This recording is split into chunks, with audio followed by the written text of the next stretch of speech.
안녕하세요. 성남선녀 어린이 여러분. 새학년 새학기가 되면 꼭 치러지는 임원선거. 임원선거가 있을 때마다 고민이 되는 것들이 있습니다. 후보로 나갈 것인지 말 것인지는 물론이고요. 후보로 나가기로 결정을 하면요 또 고민이 시작되죠. 어떤 고민들이요? 어떤 공약을 내세워야 할까? 또 그리고 어떻게 연설해야 많은 표를 얻을 수 있을까 하고 말이죠. 여러분들의 선거 도우미 오정화 선생님이 여러분들의 고민을 좀 덜어드리도록 하겠습니다. 이번 쏙쏙 선거 특강에서는요. 어떤 공약, 어떤 연설문이 좋은지 집중 분석해 보도록 할게요. 여러분들을 주인으로 모시고 이 신발이 다 닳도록 열심히 뛰어다니겠습니다. 제가 당선이 되면 우리 반이 공부, 운동 모두 1등이 되도록 최선을 다하겠습니다. 여러분들은 선거에 출마한 후보자들이 이런 공약을 내세우고요. 또 소리 높여서 연설하는 것을 본 적이 있을 겁니다. 그런데요, 선생님은 이런 공약과 연설을 듣다 보면 피식하고 웃음이 나올 때가 좀 있습니다. 너무 과장된 공약을 한다거나 실천하기 힘든 공약을 내세울 때 그렇습니다. 여러분, 그리고 또 어떨 때는요, 너무너무 지루해서요, 막 하품이 막 나기도 하고요. 너무 지루해서 막 졸음이 올 때도 있어요. 그렇다면 어떤 연설 또 어떤 공약을 내세우는 것이 좋은 것일까요? 그럼요, 먼저 공약부터 알아보도록 할게요. 공약, 무엇을 말하나요? 공적인 약속을 말한 것입니다. 공개적인 약속이기 때문에 많은 사람들에게 내세우는 것이기 때문에 꼭 실천 가능할 수 있는 것들만 내세울 수 있도록 하세요. 공약이 아니라 공약이 되어야 하는 것이죠. 공약이 아니라 공약이 되어야 한다. 소리는 같지만 한자의 뜻이 다르죠? 앞에 나온 공약은 헛되다라는 뜻의 공자와 약속하다라는 뜻의 약자를 써서요. 헛된 약속을 의미합니다. 이런 헛된 약속이 아니라 모두에게 드러내놓는 공적인 약속인 만큼 실현 가능한 공약이 되어야겠죠? 자, 그럼 공약을 정하는 방법 지금부터 정리해 보도록 하겠습니다. 자, 첫 번째 방법이에요. 공명이가 전해주는 공약. 이렇게 정하라. 그 첫 번째, 실천 가능한 공약을 세워라. 네, 지키지 못할 공약은 절대로 해서는 안 됩니다. 여러분들 학교에서 들어주기 곤란한 공약들은요, 내세워서는 안 돼요. 자신의 힘으로, 그리고 또 주변 친구들의 힘으로 함께 할 수 있는 것들을 공약으로 내세워야겠죠? 여러분, 이런 공약 어떻게 생각하세요? 학교 운동장을 넓히고 운동장에 잔디를 깔겠습니다. 최신식으로 화장실을 고쳐 비데를 다 설치하고 뜨거운 물이 콸콸 나오게 하겠습니다. 네, 이런 공약 어때요? 아주 마음에 드나요?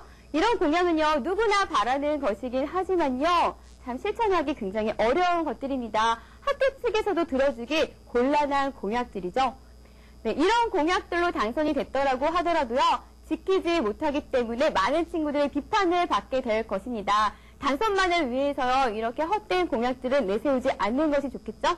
실천 가능한 공약을 내세우고요. 이 공약을 이루기 위해서 어떻게 노력할 것인지 구체적인 방안까지 내놓는다면 더 신뢰감을 얻을 수 있을 거예요.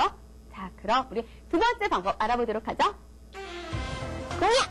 이렇게 정하라. 두 번째, 공약은 많다고 해서 좋은 것이 아니다. 네, 또한 공약은 너무 많다고 해서 좋은 것이 아닙니다. 3개에서요, 5개 정도가 적당합니다. 자, 그럼 우리 여기서 생각을 해야겠죠? 우리 친구들이 가장 원하는 것은 어떤 것일까? 그리고 더 좋은 환경을 만들기 위해서 필요한 것은 무엇인가? 또 학교의 발전을 위해서 내가 노력해야 할 부분은 어떤 것인가 하는지를 말입니다. 그리고요, 공약을 공개하기 전에요, 선생님들과 한번 상의를 해보는 것도 아주 좋은 방법일 것입니다. 네, 우리 친구들 그런데 멋진 공약을 세웠다고 하더라도 제대로 연설하지 못한다면 아무 소용이 없습니다. 우리 친구들 솔직하면서도 당당하고 또 우리 친구들의 마음을 그럼 움직이는 그런 멋진 연설 들어본 적 있나요? 자, 지금부터 연설할 때 주의할 점에 대해서 짚어보도록 할게요. 긴장되고 기대되는 연설. 어떻게 하면 멋진 연설을 할 수 있을까? 선거 연설. 이렇게 준비하세요. 연설할 때 주의가 필요한 부분들 말씀드리겠습니다. 우선 일화나 실제에 의해 증거를 많이 사용하는 것이 좋습니다. 청중에게 직접 연관이 되고 연설의 흐름을 도울 수 있는 내용을 구체적으로 이야기합니다. 예를 들면요, 도서실 환경을 더 좋게 만들겠습니다. 이렇게 말하는 것보다는요, 좀 더 구체적으로 이야기하는 게 좋겠죠? 우리 학교 도서실에서 느꼈던 불편한 점들을 일화로 소개한다면 친구들이 더 공감을 얻어낼 수 있을 거예요. 그리고 다른 학교에 비해서 우리 도서실이 부족한 점이 무엇인지 구체적으로 사례를 들고요. 또 어떻게 개선할 수 있는지 얘기를 한다면 좀 더 설득력을 얻을 수 있겠죠? 보고 또 보자 원고. 사전에 원고를 확실하게 점검해야 합니다. 네, 보고 또 보고 외우고 또 외우는 것이 중요합니다. 우리 친구들 큰 거울 앞에 서서 여러 번 한번 연습을 해보세요. 그리고 부모님 앞에서 또 동영상으로 촬영해 보는 것도 큰 도움이 될 겁니다. 여러분들 자세는 바르고 당당한지 그리고 표정은 밝고 활기가 넘치는지 여러분들 한번 체크해 보시기 바랍니다. 여러 번 하다 보면요, 많이 발전한 모습을 볼 수가 있을 거예요. 청중에게 골고루 시선을 주세요. 허공을 쳐다보거나 원고의 시선을 고정시키거나 한쪽만 쳐다보는 것은 좋지 않습니다. 청중 한 사람 한 사람에게 따뜻한 시선을 보낸다면요, 청중은 더 집중해서 듣고요, 친근감을 느낄 수 있을 겁니다. 또 주변의 물건을 활용해 보세요. 똑같은 메시지라도 훨씬 강한 인상을 줄 거예요. 예를 들어서요, 실내화를 들고서 이 실내화가 닳도록 열심히 뛰어다니겠습니다 하는 연설은 많이 들어봤을 거예요. 그리고 물을 이용해서 물을 얼굴에나 몸에나 이렇게 살짝 뿌린 다음에 이렇게 온몸이 젖도록 이렇게 땀이 많이 나도록 열심히 일하겠습니다. 이렇게 할 수도 있겠고요. 또 혹은 떼수건을 준비해서 이렇게 살을 이렇게 밀면서 이렇게 살이 깎이도록 열심히 일할게요. 혹은 떼수건을 준비해서 또 여러분들의 고민을 이 떼수건이 되어서 시원하게 밀어드리겠습니다. 이렇게 도구를 한번 활용해 보는 것도 좋은 방법이 될 겁니다. 자칫 지루해질 수 있는 연설, 이런 적당한 소품, 물건, 도구들을 활용한다면 친구들의 시선을 사로잡기에 아주 충분하겠죠? 여러분들 아주 적절하고 아이디어 넘치는 좋은 도구들, 소품들 한번 활용해 보시기 바랍니다. 또 어떤 점들 주의해야 할까요? 넘치는 자신감으로 자신감을 가지세요. 자기가 말하고 있는 내용을 분명히 알고 있다는 인상을 줍니다. 확신 없이 말하는 것처럼 청중을 실망시키는 것은 없어요. 자신감과 여유를 갖고 편안하게 말하도록 하세요.